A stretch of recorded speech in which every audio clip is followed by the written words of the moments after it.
दोस्तों इस संस्कार के पीछे लोगों का विश्वास है कि इसको कराते टाइम बच्चे को किसी देवी या देवता का आशीर्वाद प्राप्त होता है और इससे बच्चे की आयु बढ़ती है। बिल्कुल दोस्तों, इससे बच्चे की आयु बढ़ती है, यह माना जाता है। राम लक्ष्मण विष्णु, गुड मॉर्निंग भाई। इसके अलावा कर्ण भेद, कर्ण भेद की बात करूं मैं, नौवा कर्ण भेद।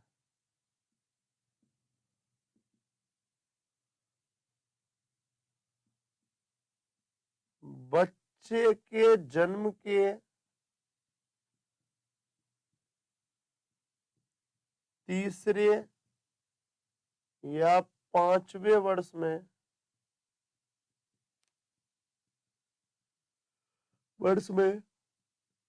बच्चे के कान बांधे जाते हैं। बच्चे के कान बांधे जाते हैं।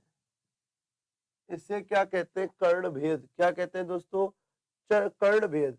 इधर बात कर लें दोस्तों, निष्क्रमण। बच्चे के जन्म से 10 दिन से लेकर 4 माह के मध्य बच्चे को सूर्य और चंद्र दर्शन के लिए घर से बाहर निकाला जाता है। इसे सूरज दर्शन या चंद्र दर्शन या कुआं पूजन के नाम से जानते हैं। अन्नप्राशन क्या है? बच्चे के जन्म के 6ठे मास में बच्चे को अन्न खिलाया जाता है, अन्नप्राशन कहलाता है। चूड़ा कर्म बच्चे के जन्म के प्रथम या पहले या तीसरे वर्ष पूरे होने पर बच्चे का मुंडन करवाया जाता है, इसे चूड़ा कर्म कहते हैं। और कर्ण भेद, बच्चे के जन्म के तीसरे या पांचवें वर्ष में बच्चे के कान बांधे जाते हैं, इसे क्या कहते हैं दोस्तों? कर्ण भेद कहते हैं। ओके सौरभ चौधरी, वापस देख लो। निष्क्रमण क्या है कि बच्चे का जन्म से जब नामकरण होता है, नामकरण से लेकर 4 महीने होने के मध्य बच्चे को सूर्य या चंद्र दर्शन के लिए या घर से पहली बार बाहर निकाला जाता है, जिसे सूरज पूजन, चंद्र पूजन या कुआं पूजन के नाम से जाना जाता है। सुने सौरभ चौधरी। अन्नप्राशन क्या है कि बच्चे के जन्म के 6ठे मास में बच्चे के मुंह में पहली बार अन्न डाला जाता है, इसी को क्या कहते हैं दोस्तों? अन्नप्राशन कहते हैं। चूड़ा कर्म क्या है? बच्चे के जन्म के 1 वर्ष या 3 वर्ष पूरे होने पर बच्चे का मुंडन कराया जाता है, भगवान का आशीर्वाद प्राप्त किया जाता है। ऐसी मान्यता है कि इससे बच्चे की उम्र बड़ी होती है, ज्यादा होती है। इसके अलावा कर्ण भेद, बच्चे के जन्म के तीसरे या पांचवें वर्ष में बच्चे के कान बांधे जाते हैं, जिसको क्या कहते हैं दोस्तों? आज जिसको क्या कहते हैं? कर्ण भेद कहते हैं। तो आप एक बार शॉट ले लें, अपन आगे बढ़ते हैं। एक बार शॉट ले लें सभी।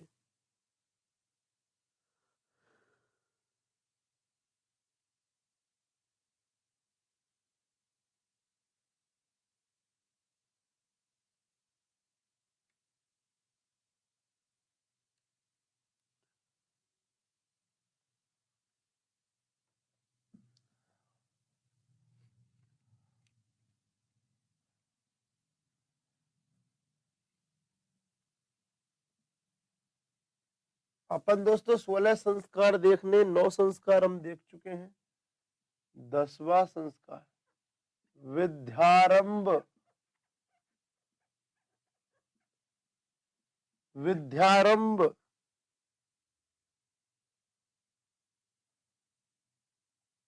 5 वर्ष की आयु के पश्चात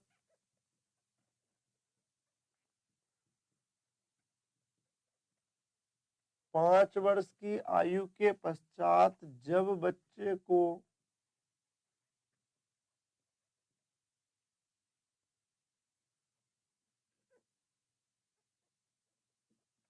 विद्यारंभ करनी होती है,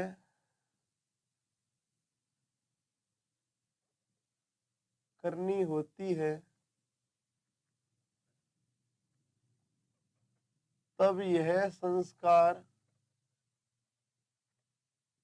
किया जाता है। विद्यारंभ 5 वर्ष की आयु के पश्चात जब बच्चे को विद्यारंभ करनी होती है, तब यह संस्कार किया जाता है। इसके अलावा उपनयन, उपनयन,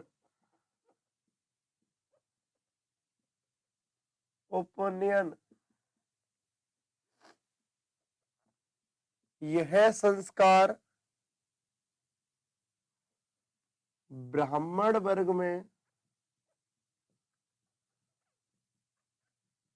सर्वाधिक महत्व रखता है, सर्वाधिक महत्व रखता है। यह रीति रिवाज ब्राह्मण वर्ग में सर्वाधिक महत्व रखता है।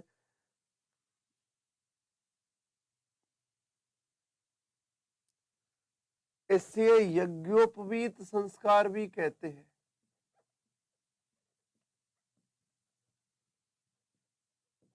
संस्कार भी कहते हैं, इसे यज्ञोपवीत संस्कार भी कहते हैं। आगे अपन बात करें नेक्स्ट पॉइंट की।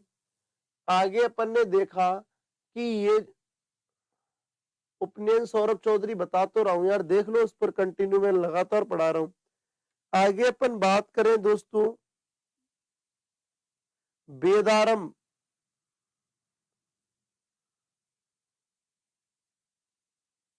वेदारंभ, वेदारंभ, उपनयन संस्कार पूर्ण होने के बाद, होने के पश्चात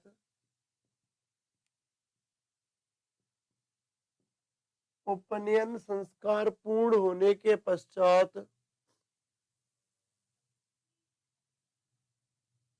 संस्कार पूर्ण होने के पश्चात बच्चा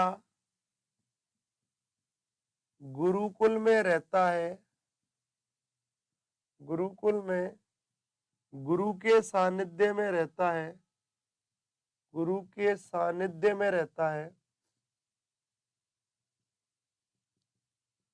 गुरु के सानिध्य में रहता है तथा उसका वेदारंभ होता है,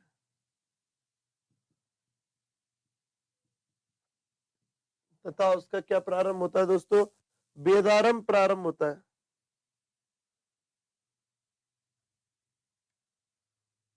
केशांत, तीसरा 13वां संस्कार है अपना केशांत। इसमें बालक की उम्र 16 वर्ष होने पर, 16 वर्ष होने पर सर्वप्रथम, 16 वर्ष होने पर सर्वप्रथम दाढ़ी मूछ कटवाए जाते हैं।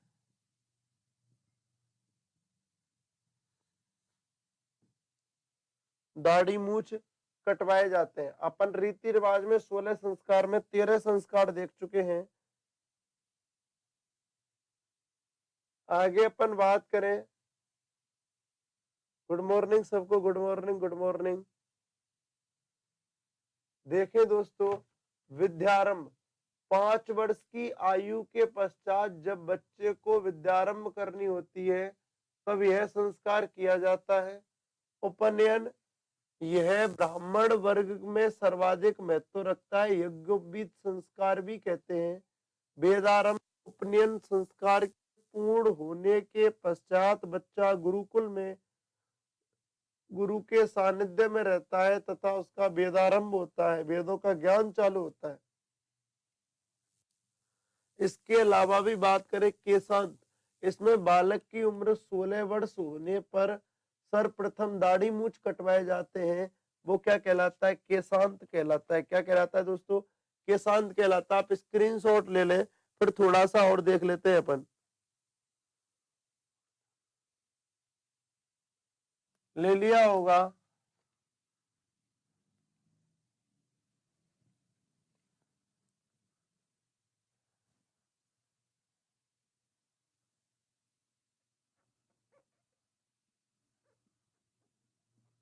समावर्तन शिक्षा पूर्ण करने के पश्चात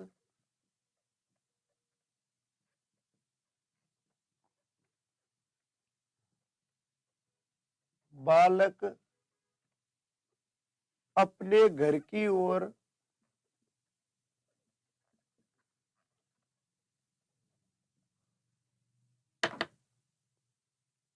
अपने घर की ओर प्रस्थान करता है।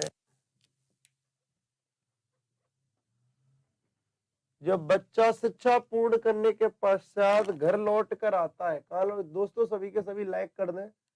आज मैंने लाइक करने के लिए किसी से नहीं बोला है, तो सब लाइक कर दें, ठीक है। तो समावर्तन क्या है? शिक्षा पूर्ण करने के पश्चात बालक अपने घर की ओर प्रस्थान करता है, लौट कर आता है, इसे समावर्तन कहते हैं। याद रखना, यहीं से बच्चे का क्या होता है? प्रारंभ हो जाता है दोस्तों। क्या? शिक्षा प्रारंभ हो जाती है बच्चे की। और जब शिक्षा प्रारंभ हो जाती है बच्चे की, यहीं से बच्चे का शिक्षा तो समाप्त हो जाता है और बच्चा विवाह की ओर अग्रसर होता है। इसी को स्नातक भी कहते हैं। इसी को क्या कहते हैं? स्नातक के नाम से भी जाना जाता है। इसके अलावा मैं आपको बता दूं दोस्तों, विवाह इस संस्कार के साथ ही ब्रह्मचारी व्यक्ति गृहशास्त्र विवाह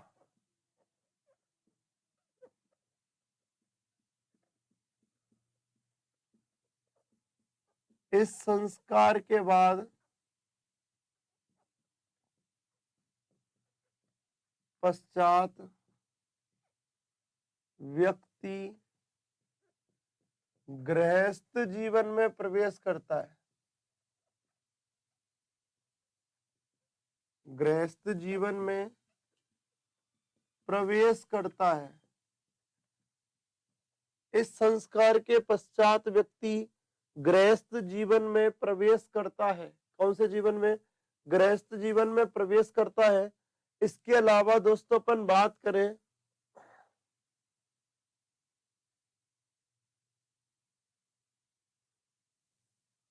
आगे, अपन बात करें 16 लास्ट की दोस्तों, तो ये है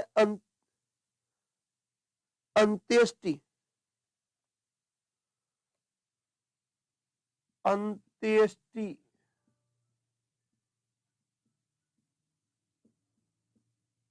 अंत्येष्टि यह मृत्यु पर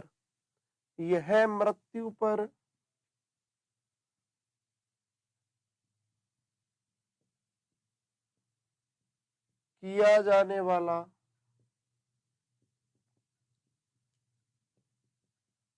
संस्कार है। यह मृत्यु पर किया जाने वाला संस्कार है। बिल्कुल दोस्तों, यह मृत्यु पर किया जाने वाला संस्कार है। कौन सा? अंत्येष्टि। तो समावर्तन क्या है? शिक्षा पूर्ण करने के पश्चात बालक अपने घर की ओर प्रस्थान करता है। विवाह इस संस्कार के पश्चात व्यक्ति गृहस्थ जीवन में प्रवेश करता है। इसके बाद और बात कर लूं दोस्तों अंत्येष्टि की, यह मृत्यु पर किया जाने वाला संस्कार है।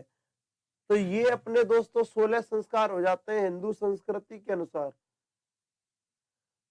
त्रिलोक चंद गुड मॉर्निंग जी, गुड मॉर्निंग सर। इधर देखें तो अंत्येष्टि मृत्यु पर किया जाने वाला संस्कार है। देवा फौजदार एडजेक्ट 7 बजे से लाइव आता हूँ, 7 बजे, बिल्कुल 7 बजे लाइव आ जाते हैं अपन। तो दोस्तों आज के लिए इतना ही काफी है, टाइम हो चुका है हमारा। कल मिलते हैं सुबह 7 बजे।